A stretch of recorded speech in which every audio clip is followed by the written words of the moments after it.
ശ്രീമന്നാരായണീയം ദശകം 15 കപിലോപദേശം ശ്ലോകം 7.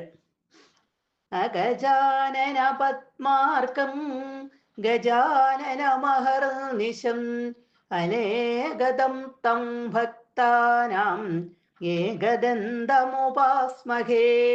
സരസ്വതി നമസ്തുഭ്യം വരദേ ജ്ഞാനരൂപിണി വിദ്യാരംഭം കരിഷ്യാമി സിദ്ധിർഭവതു മേ സദാ. ഗുരുർബ്രഹ്മാ ഗുരുർവിഷ്ണുർഗുരുർദേവോ മഹേശ്വര ഗുരുഃ സാക്ഷാത് പരം ബ്രഹ്മ തസ്മൈ ശ്രീ ഗുരവേ നമഃ. ഓം നമോ ഭഗവതേ വാസുദേവായ.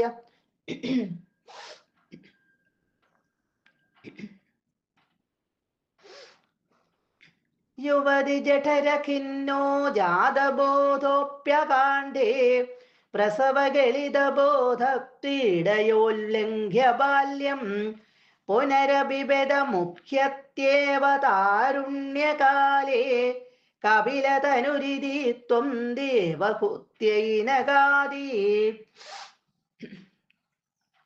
കഴിഞ്ഞ ശ്ലോകത്തിൽ നമ്മൾ കണ്ടു, ഭഗവാനിൽ ഭക്തിയില്ലാത്തവൻ പലതരം ഹിംസകള് ദ്രോഹങ്ങളൊക്കെ ചെയ്ത് പണം സമ്പാദിച്ച് തൻ്റെ കുടുംബത്തിനോടുള്ള ആസക്തി മൂലം ആ കുടുംബത്തെ പുലർത്തുന്നു, പോറ്റുന്നു. സ്ത്രീകൾ പറയുന്നത് കേട്ടും കുട്ടികളെ ലാളിച്ചും ഇങ്ങനെ ഒരുപാട് ഹിംസകളൊക്കെ ചെയ്തും അവൻ്റെ ജീവിതം തീർക്കുന്നു. അവൻ മരിച്ചു കഴിഞ്ഞാൽ അവൻ്റെ ഈ പാപങ്ങൾ മുഴുവനും നരകത്തിലേക്ക് ചെന്ന് അവിടെ അനുഭവിക്കേണ്ടതായിട്ടും വരും. കപിലമുനി തൻ്റെ അമ്മയോട് പറഞ്ഞു കൊടുക്കുകയാണ് ഈ കാര്യങ്ങളൊക്കെ. ഭഗവത് ഭക്തി ഉണ്ടായാൽ ഈ ഒന്നിലേക്ക്, കുടുംബത്തോടെന്നല്ല, ഒന്നിലേക്ക് ഒരു ആസക്തി എന്ന് പറഞ്ഞത് ഉണ്ടാവില്ല. അങ്ങനെ വന്നാൽ പിന്നെ ഹിംസകളൊന്നും ചെയ്യുകയുമില്ല, നരകത്തിൽ പതിക്കുകയുമില്ല. ഇനി പുണ്യപാപ മിശ്ര കർമ്മങ്ങൾ, പുണ്യവും പാപവും കലർന്ന കർമ്മങ്ങൾ ചെയ്യുന്നവര് വീണ്ടും വീണ്ടും ജനിച്ചും മരിച്ചും അവർക്ക് വീണ്ടും വീണ്ടും ജന്മങ്ങൾ ഉണ്ടായിക്കൊണ്ടിരിക്കും. ഭൂമിയിൽ ജീവിതം പല രൂപത്തിൽ ഇവിടെ വന്ന് പല ജീവികളായിട്ട് വന്ന് ജനിച്ചും മരിച്ചും ഭൂമിയിൽ ജീവിതം തുടരും.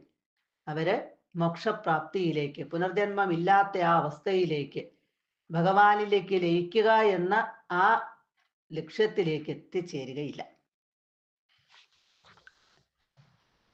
യുവതി ജഠര ഖിന്ന. യുവതി എന്ന് പറഞ്ഞാൽ ഇവിടെ ആ സ്ത്രീയുടെ എന്നുള്ള അർത്ഥം.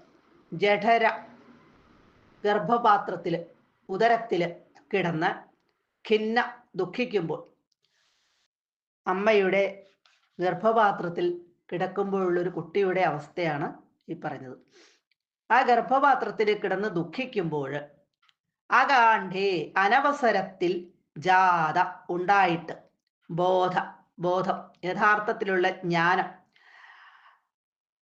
അങ്ങനെ ഗർഭപാത്രത്തിൽ കിടക്കുന്ന ഒരു കുട്ടിക്ക് യഥാർത്ഥത്തിലുള്ള ഒരു അറിവ് ഉണ്ടാകും എന്നാണ് പറയുന്നത്. ശരിക്കുള്ള ഒരു അറിവ് ഉണ്ടാകും എന്നാണ് പറയുന്നത്.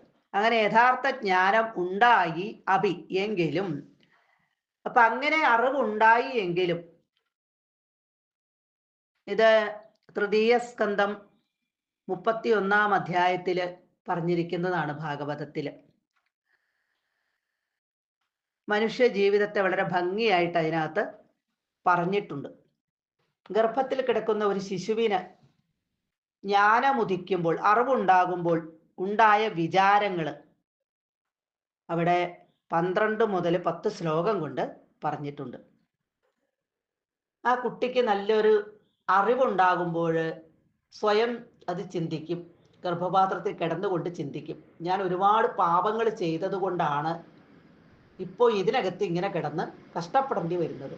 കാരണം ഒരു സഞ്ചിക്കകത്ത് ഇങ്ങനെ കിടക്കുമ്പോൾ അനങ്ങാൻ പറ്റണില്ല, അങ്ങോട്ടും ഇങ്ങോട്ടും ഒരു സ്വാതന്ത്ര്യം എന്ന് പറഞ്ഞത് ഇല്ല. പിന്നെ ഒരു വെള്ളത്തിനകത്താണ് ഈ കിടപ്പ്, അതിൻ്റെതായ ബുദ്ധിമുട്ടുകൾ. പിന്നെ അമ്മ കഴിക്കുന്ന ആഹാരങ്ങൾ, അതിലെ നിന്നും വരുന്ന എരിവ്, പുളി, ഇങ്ങനെയുള്ള സംഭവങ്ങളെല്ലാം ഈ കുഞ്ഞിന്റെ ശരീരത്തിലേക്ക്, അമ്മയുടെ ശരീരത്തിൽ നിന്നാണ് ആഹാരത്തിന്റെ ആ പോഷകങ്ങളും കാര്യങ്ങളും ഒക്കെ കുഞ്ഞിന്റെ ശരീരത്തിലേക്ക് എത്തണത്. അപ്പൊ അതുകൊണ്ടുള്ള കുഞ്ഞിനുള്ളൊരു ബുദ്ധിമുട്ട്, അമ്മ എരിവും പുളിയൊക്കെ അമ്മയുടെ ആഗ്രഹപ്രകാരം ഇഷ്ടം പോലെ ചിലപ്പോൾ കഴിച്ചെന്ന് വരും. ചൂട്, ഇതൊക്കെ ചെല്ലുമ്പോൾ കുഞ്ഞിന് അതിനകത്ത് കിടന്നിട്ട് വല്ലാത്ത ബുദ്ധിമുട്ട് അനുഭവപ്പെടും എന്നാണ് പറയുന്നത്.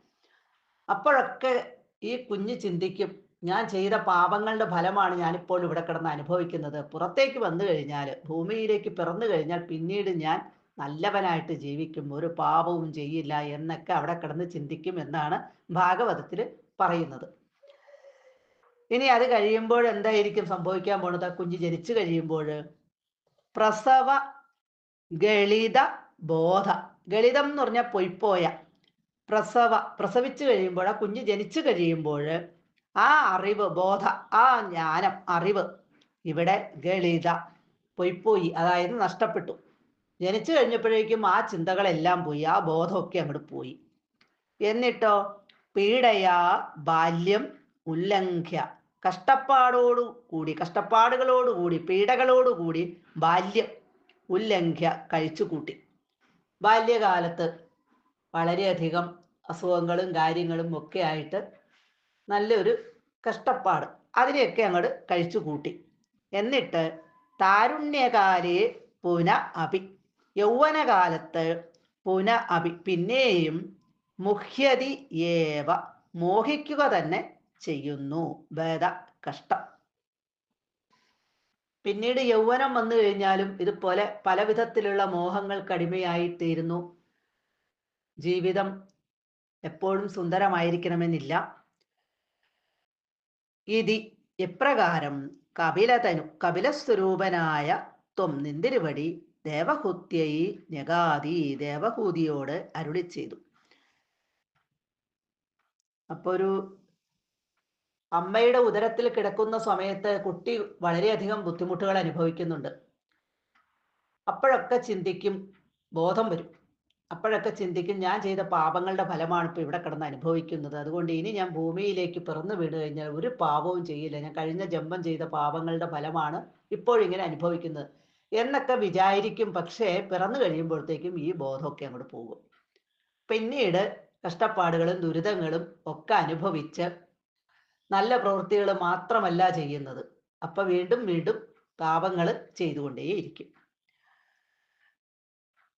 അപ്പൊ ഇങ്ങനെയാണ് വീണ്ടും വീണ്ടും ജന്മങ്ങൾ എടുത്ത്, മനുഷ്യജന്മം കിട്ടിയിട്ടും മോക്ഷപ്രാപ്തിയിലേക്ക് എത്താതെ വീണ്ടും വീണ്ടും പല പല ജന്മങ്ങൾ എടുത്ത് ഓരോ പാപങ്ങൾ ചെയ്യുന്നതിനനുസരിച്ച് മരണം കഴിഞ്ഞാൽ നരകലോകത്തിൽ പോയി അതിൻ്റെ യാതനകളെല്ലാം അനുഭവിച്ച് വീണ്ടും ജനിച്ച് ഈ ഭൂമിയിൽ ഇങ്ങനെ തുടർന്നുകൊണ്ടേയിരിക്കും ജീവിതം.